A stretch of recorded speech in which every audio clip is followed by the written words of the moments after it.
যুব এশিয়া কাপের ফাইনালে ভারতকে ৫৯ রানে হারিয়ে শিরোপা জিতেছে বাংলাদেশের যুবারা। দুবাই আন্তর্জাতিক স্টেডিয়ামে টানা দ্বিতীয়বারের মতো এই শিরোপা উঁচিয়ে ধরে দেশের তরুণ ক্রিকেটাররা।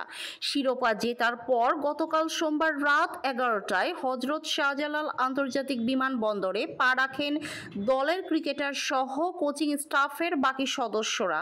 পরে উপস্থিত গণমাধ্যম কর্মীদের সঙ্গে কথা বলেন যুব এশিয়া কাপ জয়ী দলের অধিনায়ক আজিজুল হাকিম তামিম।